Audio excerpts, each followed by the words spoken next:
जय गुरु जी संगत जी। गुरु जी इस रहमत चैनल पे आप सभी संगत का स्वागत है। संगत जी, महाराज की असल मुट्ठी भर संगत की पहचान वही है जो महाराज के उन बताए हुए वचनों उनका पालन कर सके। आज का सत्संग है गुरु महाराज की संगत लुधियाना से लवली आंटी का सत्संग।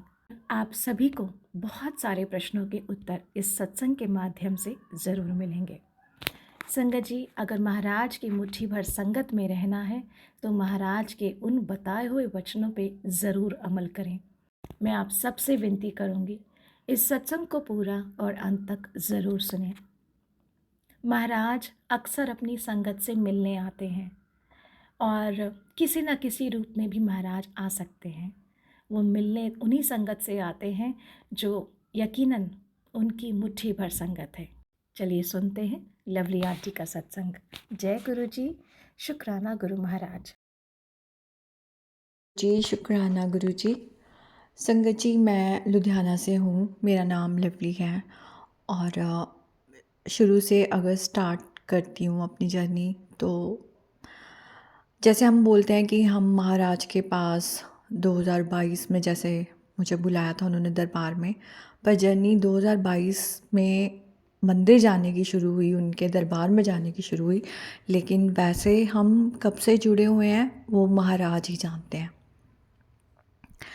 तो मतलब अगर मैं अपने चाइल्डहुड से अब तक की जर्नी की बात करूं तो ऐसा कोई टाइम नहीं था जब मुझे मेरे महाराज ने नहीं संभाला।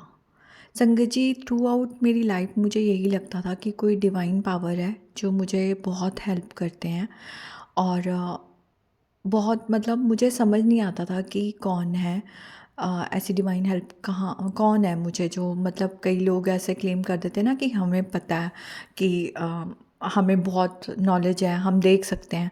तो मैं उनसे पूछती थी कोई ऐसे टकरा जाए मेरे से तो आप बताओ मुझे मेरे साथ कौन है।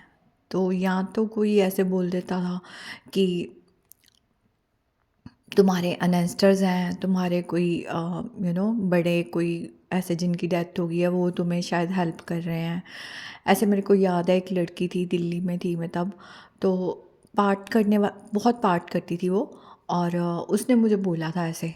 तो मुझे मतलब उसने कहा कोई लेडी है शायद तुम्हें हेल्प करती है। तो तब भी मैं सेटिस्फाइड नहीं थी उस आंसर से। और संगत जी, मुझे अब वैसे मैं पंजाब से हूँ बट मैं 2006 में दिल्ली गई थी जॉब के लिए और वो वैसा टाइम था जब हमारा सब कुछ चला गया था, घर, फैमिली, मतलब जो मेरे पेरेंट्स थे और मतलब मेरे दो पेरेंट्स थे, एक बायोलॉजिकल और एक जिन्होंने मुझे रेज़ करा, मेरे मैटरनल अंकल आंट। तो जो बायोलॉजिकल फ़ादर थे उनकी डेथ तो जल्दी हो गई थी मैं स्कूल टाइम में ही, और जो मैटरनल अंकल आंट थे वो मेरी ग्रैंड पेरेंट्स की एज के थे। और उनके भी जाने के बाद कुछ ऐसी करवट ली लाइफ ने कि सब कुछ हमारा चला गया। मतलब मैं उस पे ज़्यादा नहीं जाना चाहती, लेकिन वो सिचुएशन ऐसी थी कि मैं या तो गिव अप कर देती, पर महाराज ने मुझे गिव अप नहीं करने दिया। 2006 की बात थी, स्टार्टिंग जन की शायद, हाँ। तो उस टाइम पे महाराज ने मुझे, जैसे मेरी मेरी ना बचपन से सिक्स सेंस या इंट्यूशन कह लो वो बहुत स्ट्रॉन्ग होती थी। मैं हमेशा ये बोलती थी कि जब भी मैं अंदर की आवाज़ सुनती हूँ तो मुझे सही गाइडेंस मिलती है। तो तब मुझे ये आया था कि दिल्ली चले जाओ और जॉब करो, क्योंकि कुछ लोग थे जो मुझे और चीज़ें बता रहे थे कि जैसे मैरिज कर लो, और मेरी लाइफ उसके लिए नहीं थी। तो मुझे 2006 में जब मैं दिल्ली जाती हूँ मुझे बहुत ज़्यादा, जिसे कहते हैं ना, पहले तो हीलिंग मिली। मतलब 2 महीने मैं घर पे ही रही। एक बहुत अच्छी फैमिली मुझे मिल गई, मेरी फ्रेंड ही थी वो, उसके पेरेंट्स से पंजाब से थे वो भी, पर दिल्ली में रहते थे, दिल्ली में उनका घर था। और कहने को वो पीजी था बट मैं अकेली ही थी उनके घर, और उनकी डॉटर्स ही थी।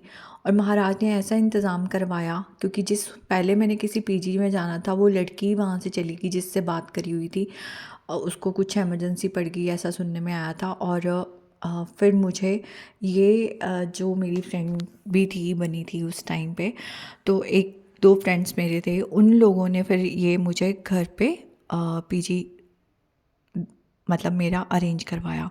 और संगत जी उस टाइम पे इतने कम में, बहुत ही कम, और उसमें भी मुझे प्रॉपर पीजी वाला नहीं था कि बंक बेड नहीं, प्रॉपर एक रूम मिला हुआ था। और उनके घर में और कोई भी पीजी के लिए लड़कियां नहीं थी उस टाइम पे। और मुझे प्रॉपर खाना पीना, अच्छे से रहना, टीवी देखो, जो मर्ज़ी करो। और वो टाइम मुझे हीलिंग के लिए चाहिए था, क्योंकि लाइफ में बहुत कुछ ऐसा हुआ था जिसको मैं याद नहीं करना चाहती उस टाइम को।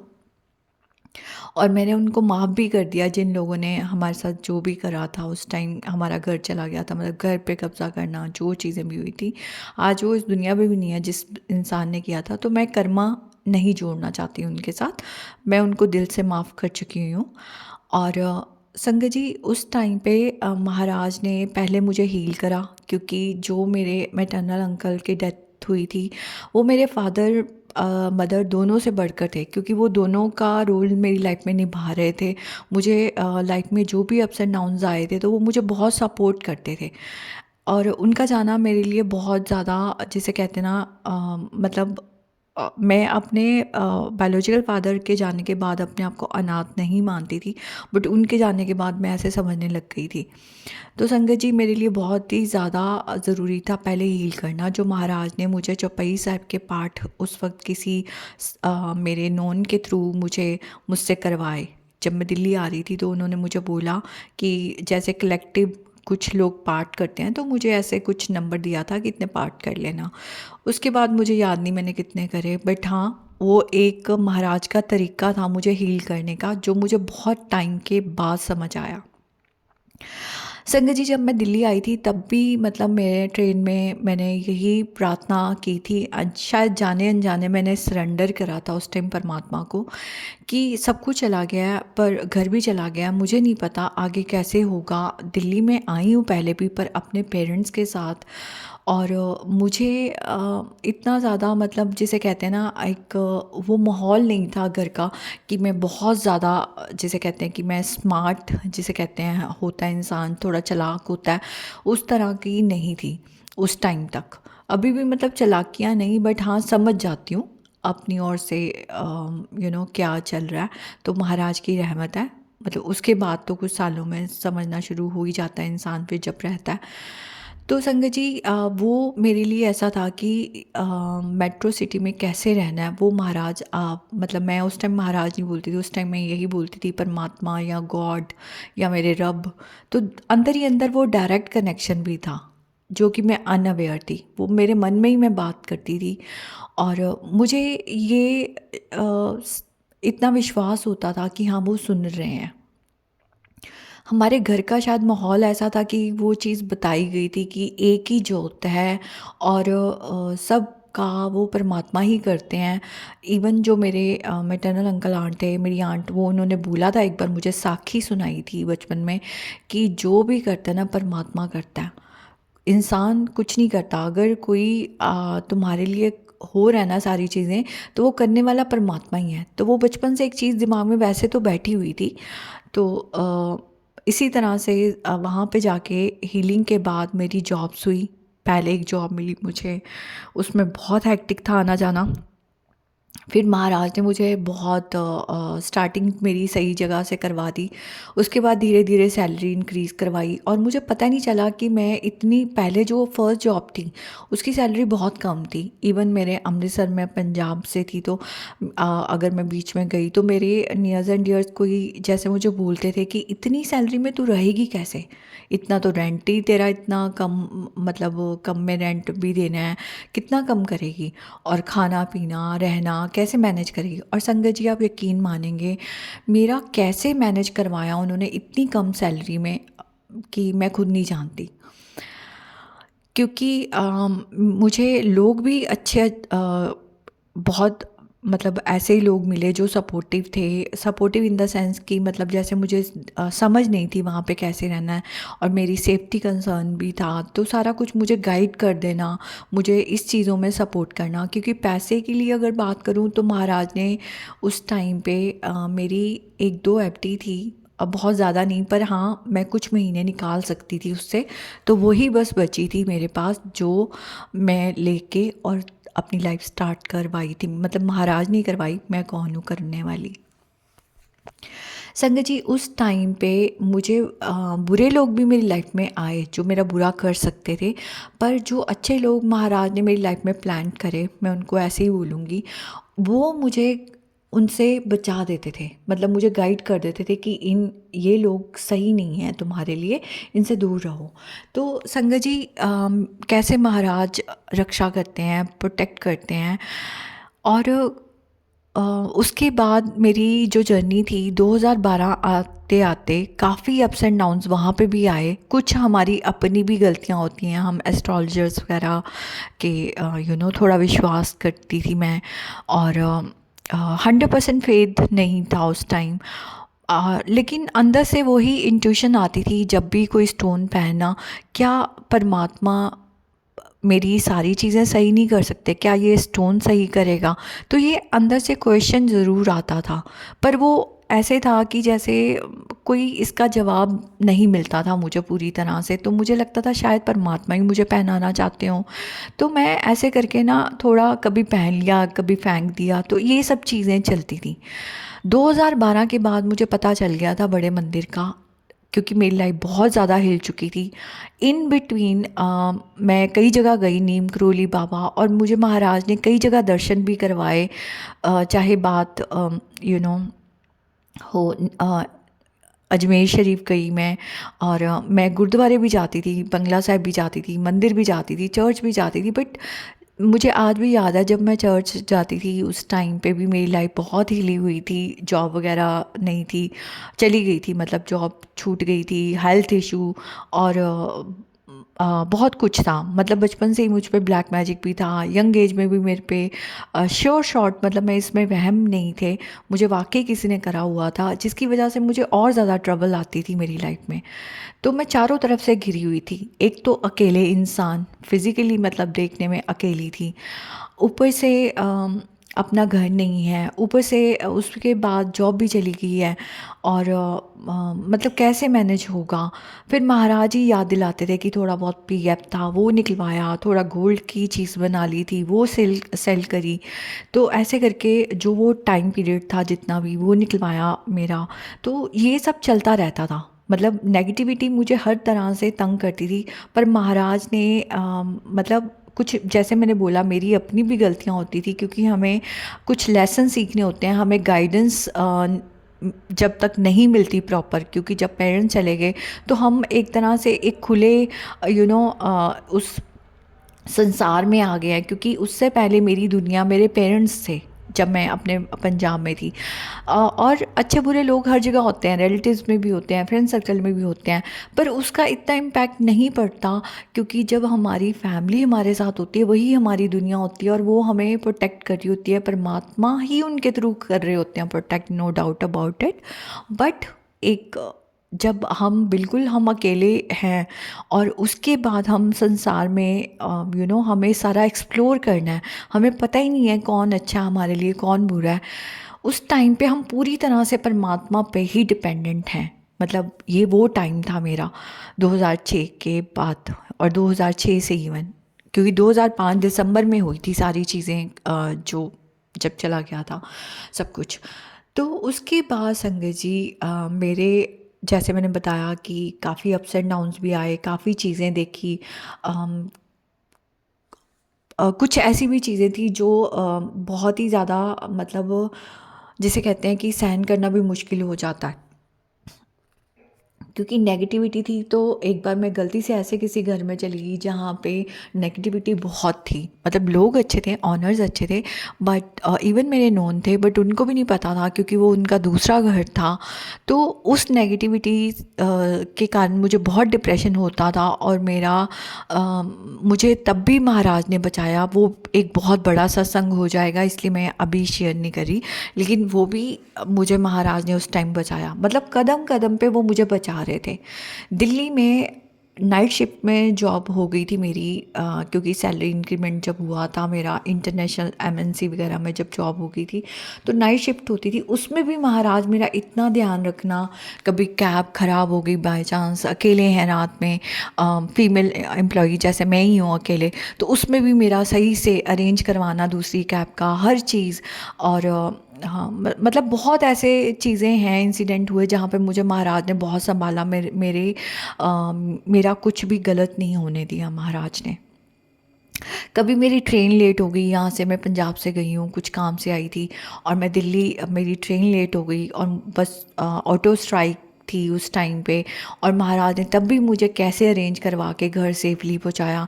ऐसे बहुत सारी चीज़ें हुई हैं मेरे साथ जो कि मैं आपको शॉर्ट में बता रही हूँ। और 2012 के बाद की जैसे मैं बात बता रही हूँ, मुझे मंदिर का पता चल गया था, लेकिन शायद मेरा टाइम नहीं आया था। मैंने सब रूप नहीं देखा था, और जिस मेरी कॉलीग थी उनकी भी बहुत लाइफ में ट्रबल्स थी, हेल्थ इशू थे, मदर को भी थे।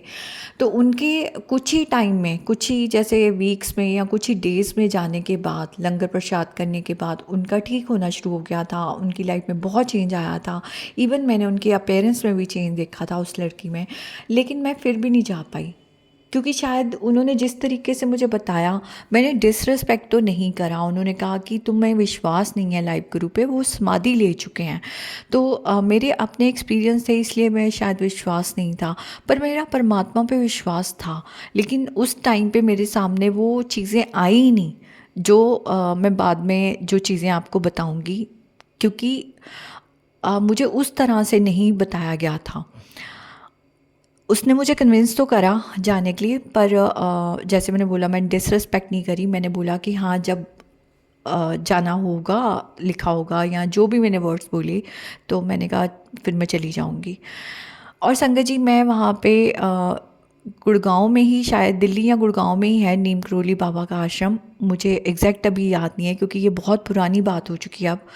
तो मैं वहाँ जाती थी कभी कभी, और मैं नैनीताल के आश्रम भी गई थी। इसके अलावा मुझे महाराज ने 2015 आते आते, मतलब कोविड से पहले पहले, मुझे सोमनाथ मंदिर, जगन्नाथपुरी, द्वारका, बहुत सारे ऐसे तीर्थ भी करवा दिए।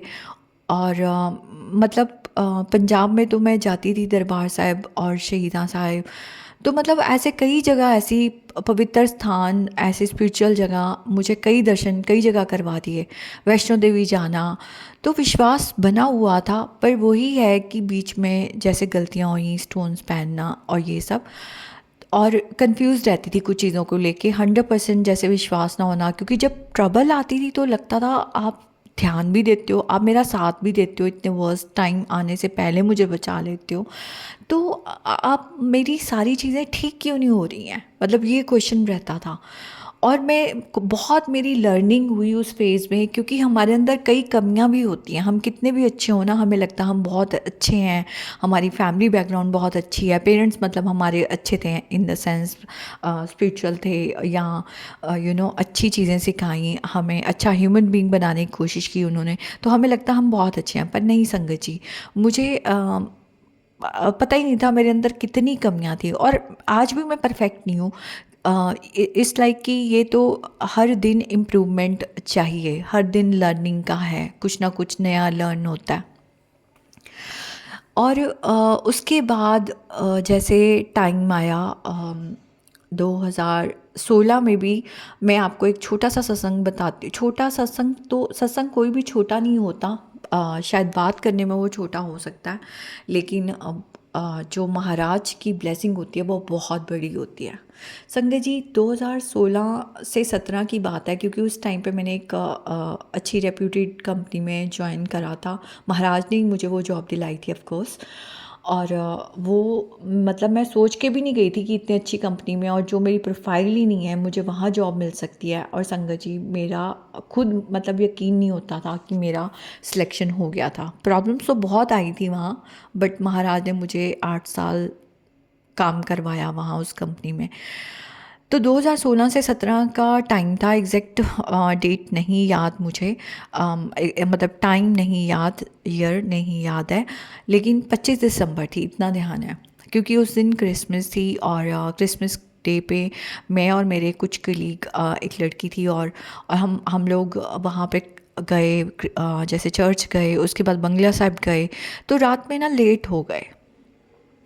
वो लोग मेट्रो में चले गए, एक ने किसी को लेने आना था उस लड़की को, वो चली गई। तो पहले तो मैं अपना बंगला साहिब से, मैं जिस साइड रहती थी वेस्ट दिल्ली, मैंने वहाँ से ऑटो करके या कैब से मैंने चले जाना था। बट क्योंकि कुछ उन्होंने बोला कि थोड़ा देर और रुक जाओ, उस टाइम तक शायद 9 बजे होंगे रात के। तो हम लोग मेट्रो तक चले गए उसको छोड़ने के लिए। वो आगे से निकल गई, लेकिन जब मैं मेट्रो स्टेशन के अंदर गई तो वहाँ इतना ज़्यादा रश था, मैं जा नहीं सकती थी। मतलब बहुत मुश्किल था, मुझे बहुत लेट हो जाना था। तो मुझे मेरे दूसरे कलीग ने बोला कि तुम चले जाओ यहाँ से, बाहर से ऑटो करके, ये तो बहुत टाइम लग जाएगा। संगत जी, मैं बाहर आती हूँ, ऑटो वाले मना करी जा रहे थे कि उस साइड उल्टा शायद पड़ रहा होगा। मैं आगे निकलते निकलते मुझे पता ही नहीं चला, मैं आउटर सर्कल, मतलब आउटर सर्कल नहीं था, मैं इनर सर्कल में ही आगे चल जाते जाते बहुत अंदर चली गई। और मैं वहाँ पे खड़ी हो गई, चौराहा था, और संगत जी मुझे पता ही नहीं चला मेरे फ़ोन की बैटरी लो। और उसके बाद मैं मतलब कैब बुक ही नहीं हो रही। और मैं इतना थकी हुई थी क्योंकि मेरी नाइट शिफ्ट करके आई हुई थी, पिछली रात मैं सोई नहीं थी, बैग मेरे हाथ में था, और मैं इतना कलप रही कि मैं पहले क्यों नहीं गई, टाइम से निकल जाती। और संगत जी, मेरा एक जैसे होता ना कि अब मुझे कैब मिल जाए, मैं कैसे भी करके जाऊँ। मैं वहीं पे खड़ी हूँ, इवन एक कैब ड्राइवर ने कोशिश की, कैब बुक ही नहीं हो रही, उसके पास राइड ही नहीं आ रही थी, और उसने बोला कि मैं ऐसे नहीं लेके जा सकता, नहीं तो मैं ज़रूर ले जाता। तो उसका उस टाइम पे कुछ होगा कि उनको जो राइड आई थी उसी को लेके जाना है। फिर संगत जी, मैं फिर से दोबारा से ट्राई कर रही हूँ, कैब बुक नहीं हो रही, काफ़ी टाइम लग गया। अचानक से मेरे पीछे से, ये मैं आपको शॉर्ट में बता रही हूँ, मैंने ना आसमान की तरफ देखा, और मेरे आँख में आंसू गिरता इससे पहले कि मैं कैसे करूँ मैनेज, अब मैं कैसे जाऊँ यहाँ से, क्योंकि मैं आसपास देख रही थी, लोग आ रहे हैं जा रहे हैं, गाड़ियाँ निकल रही हैं, और टाइम बढ़ता जा रहा था, रात होती जा रही थी, मतलब 10 बज गए होंगे या 10 बजने वाले होंगे। तो उस टाइम पे ना मेरे पीछे से एक बहुत ही टॉल हाइट, गोरे चिट्टे, जैसे महाराज का है ना, जैसे हम सब रूप देखते हैं, बिल्कुल फेयर, और वो मेरे सामने पीछे से एकदम आए। और मैं हैरान कि ये तो, यहाँ पे तो कोई नहीं था अभी, क्योंकि मैं चारों तरफ देख रही थी कि कोई मुझे ऑटो दिख जाए तो मैं ऑटो पकड़ के यहाँ से निकल जाऊँ। और संगत जी, मेरी गलती ये थी कि इनर सर्कल में कहीं मिलना ही नहीं था, रश था उस दिन, और मुझे इस चीज़ का पता नहीं था, और मैं अकेले खड़ी थी। उस टाइम पे संगत जी, उन्होंने मुझे जो भी बोला कि लेट मी हेल्प यू, मैं तुम्हें वहाँ से देख रहा था। और संगत जी, इतना एहसास हो गया था कि कोई डिवाइन हेल्प भेजी है मेरे परमात्मा ने। और क्योंकि कई बार मेरे साथ ऐसे कई इंसिडेंट हुए थे जहाँ पे मतलब मैं अकेली अगर होती थी, इवन अमृतसर में भी हुआ था एक बार कि कोई ना कोई हेल्प आ जाती थी, पर इस तरह से अपेयरेंस मेरे सामने पहली बार आई थी उस टाइम पे। जो मुझे पूरा यकीन है वो महाराज थे, अ, और उस टाइम मुझे नहीं पता था, बस मैं इतना जानती थी शायद कोई डिवाइन हेल्प है। संगत जी, उन्होंने पहले मुझसे पूछा आपने कुछ खाना है, क्योंकि जब वो मतलब वहाँ पे आगे जाके मैं पूरा बताती हूँ, पर उस अब क्योंकि मैं ये बात शुरू कर रही हूँ तो पहले ये कंप्लीट कर देती हूँ। उन्होंने मुझसे पूछा कि कुछ खाना है, कॉफ़ी पीनी है। मैंने कहा नहीं, मेरे को कुछ नहीं खाना पीना, मुझे सिर्फ अभी घर पहुँचना है सेफली। तो मतलब मेरी कैब जो थी उन्होंने बुक करवाई।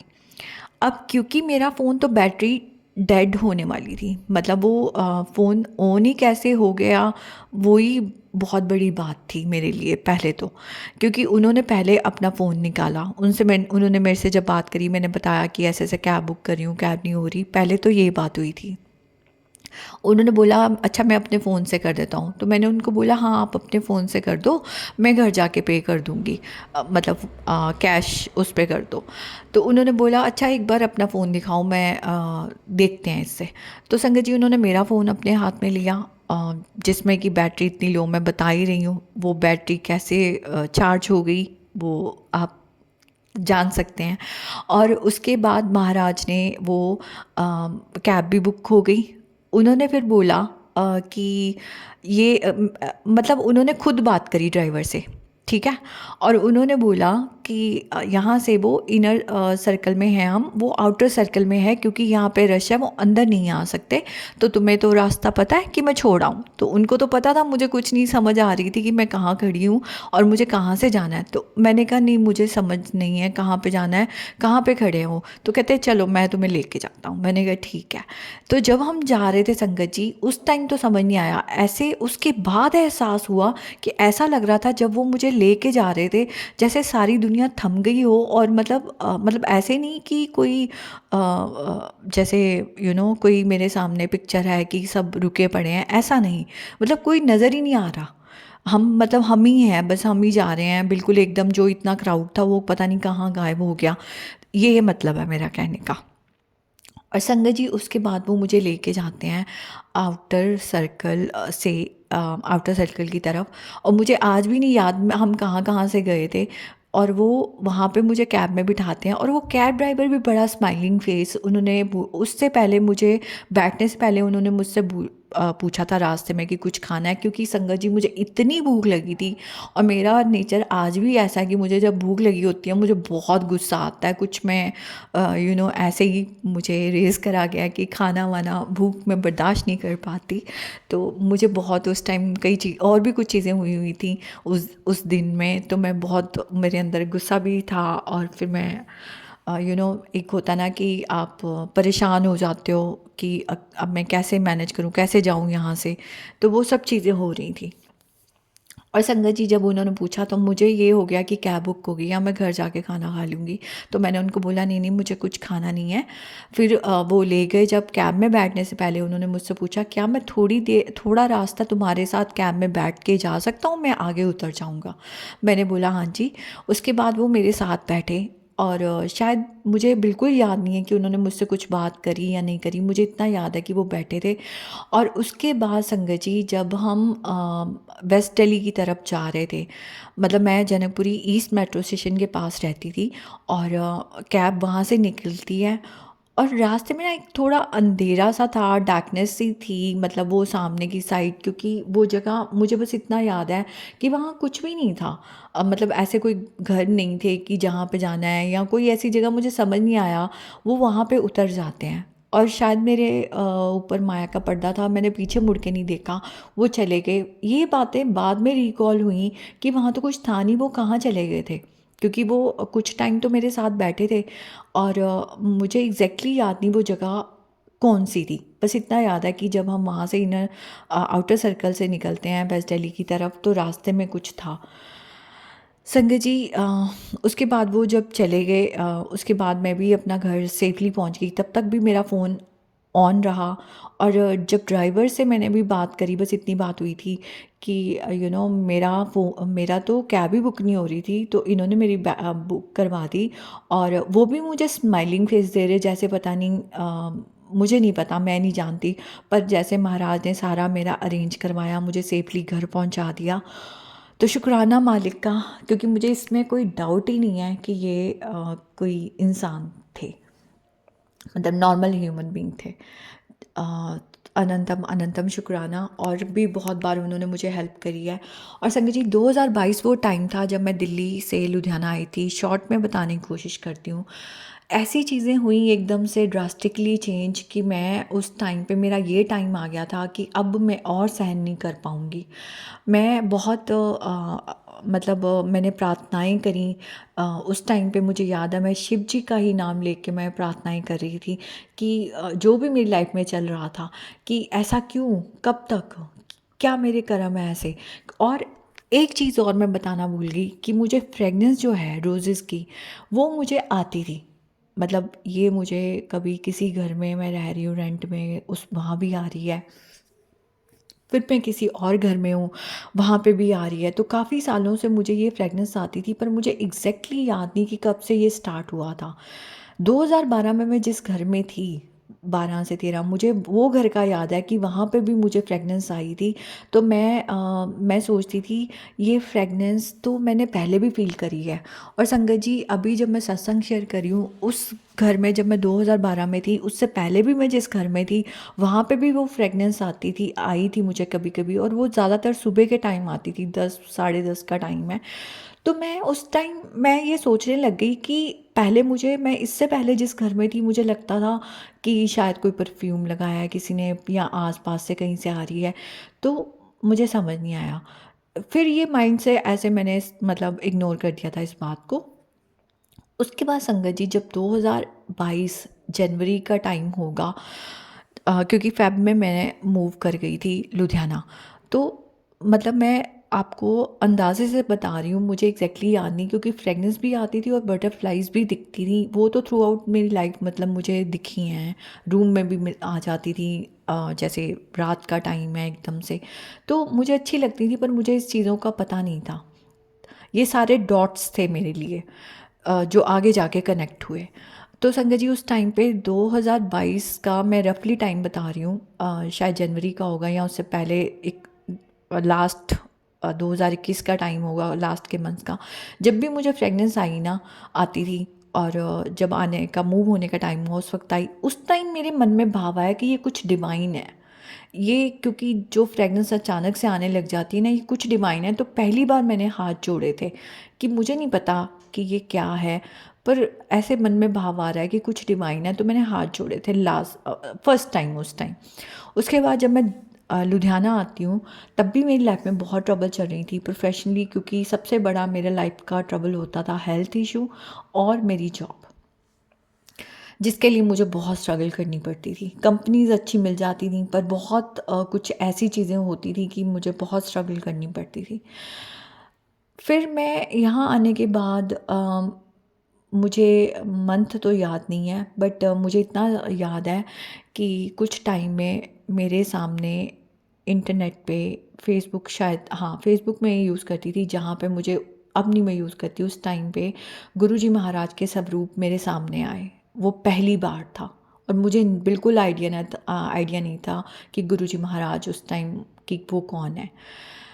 वो ऐसी अट्रैक्शन हुई, वो मुझे नहीं लगता मैंने सब रूप दोबारा कभी देखे हैं। वो मुझे ऐसी अट्रैक्शन हुई जैसे मुझे खींच रहे थे वो सब रूप अपनी तरफ महाराज।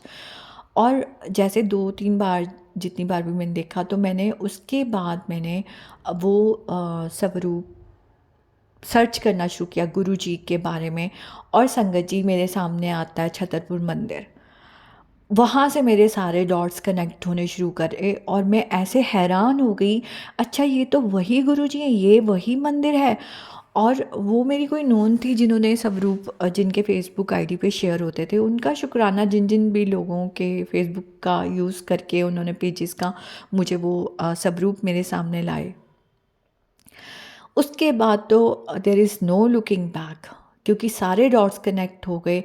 फिर सत्संग सुनने को मिले, फिर धीरे धीरे मुझे ये एहसास हुआ कि जो भी ये मेरे साथ चीज़ें हो रही, ये तो कोई और था ही नहीं, ये तो मेरे परमात्मा थे, ये और कोई नहीं था। जो मुझे ड्रीम्स भी आ जाते थे जब मैं परेशान होती थी, तो क्योंकि मैं उनको समझ नहीं पाती, तो मुझे मेरे बड़े दिखते थे, जो मेरे फादर हैं या मेरे अंकल हैं, तो कभी मेरे अंकल ही ज़्यादातर दिखते थे बाद में।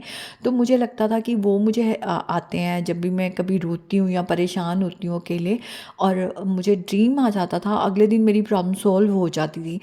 मैं सोचती थी शायद वो हैं, लेकिन फिर महाराज ने मुझे वो ड्रीम भी दिखाया कि मैं, पहले मेरे अंकल दिखाए, फिर वो चले जाते हैं। उसके बाद महाराज ने मुझे पहला ड्रीम दर्शन दिया था, जिसमें उन्होंने मुझे अमृत वर्षा दिखाई आइस में से। मैं समझ नहीं पाई थी उस टाइम कि वो अमृत वर्षा, मुझे लगा वो टीयर्स होते हैं, बट नहीं। फिर धीरे धीरे वो चीज़ें समझ में आई। और उसके बाद जब मैं मंदिर, एग्जैक्ट डेट नहीं याद, लेकिन जब गुरु जी के बापूजी उनके पास जा चुके थे, वो रीसेंट टाइम था, उसके कुछ 1 महीने के अंदर, शायद मैं 1-2 महीने के अंदर मैं चली गई थी गुरु जी के दरबार में। उसके बाद डुगरी, सबसे पहले उन्होंने मुझे डुगरी बुलाया। डुगरी मंदिर जाने के बाद, और मैं यहाँ पे भी, लुधियाना में भी, डुगरी धाना रोड इसी साइड रहती हूँ। और फिर उसके बाद मेरे दिल्ली के रास्ते खोले यहाँ से, क्योंकि मैं इतने साल दिल्ली रही पर मैं जा नहीं पाई। पर यहाँ से फिर पहले क्योंकि शायद मेरा डुगरी आना लिखा था, और उसके बाद फिर मैं यहाँ से मुझे महाराज ने बैक टू बैक बड़े मंदिर के दर्शन करवाए। पहली बार मैं गई थी शिवरात्रि पे 2023 में शायद। उसके बाद से आज तक महाराज ने जलंधर मंदिर हो, दिल्ली बड़ा मंदिर हो, लुधियाना का जो अब पक्खोवाल मंदिर बन चुका है ठाकुर कॉलोनी में वो मंदिर हो, सत्संग हो लुधियाना में, महाराज ने मुझे बैक टू बैक कई जगह दर्शन करवाए।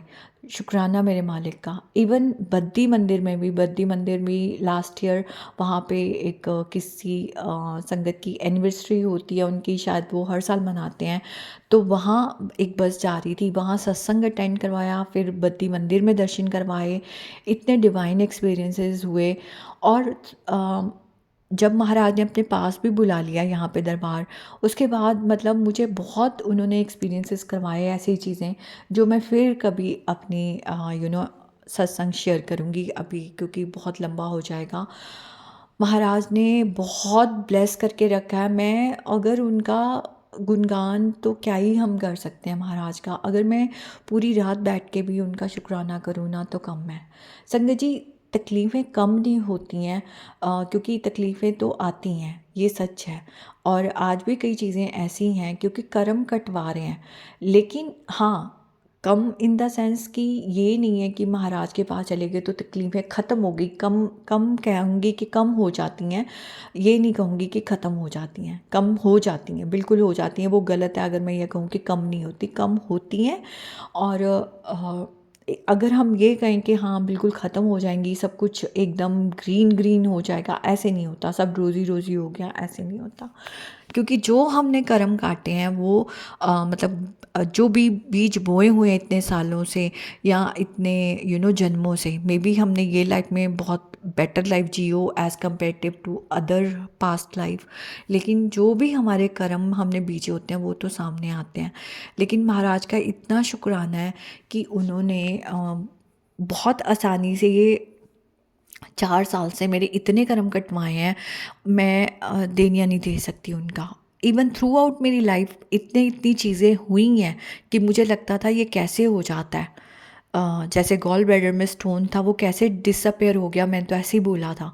तो ये तब की बात है जब मैं महाराज का स्वरूप नहीं देखा था मैंने, जब मैं जाती नहीं थी, ये मेरे मन का वो डायरेक्ट कनेक्शन होता था। और संगत जी, महाराज ने मेरे स्टोन्स भी उतरवा दिए थे 2022 में ही, और मैंने कभी महाराज की रहमत से दोबारा नहीं पहना। सत्संग सुनवा दिए थे, वो विश्वास बनाया अपने में महाराज ने, बस ऐसे ही विश्वास बनाए रखें। और आज के लिए बस इतना ही। आगे फिर मैं अपनी जो एक्सपीरियंसेस हैं महाराज के साथ जो उन्होंने मुझे करवाए वो मैं शेयर करूँगी। बहुत बहुत शुक्राना मेरे मालिक का। संगत जी, आपका भी शुक्राना मुझे सुनने के लिए।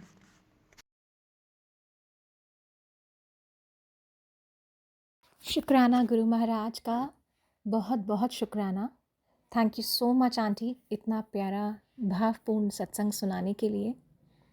आई एम श्योर महाराज की असीम कृपा आपके और आपके पूरे परिवार पर है। उम्मीद करूँगी कि सभी संगत पर महाराज की कृपा दृष्टि यूं ही बनी रहे, और उम्मीद करूँगी कि आपके सत्संग के द्वारा बहुत सी संगतों को आज उनकी परेशानियों का हल ज़रूर मिला होगा। इसी के साथ जय गुरु जी, शुक्राना गुरु महाराज।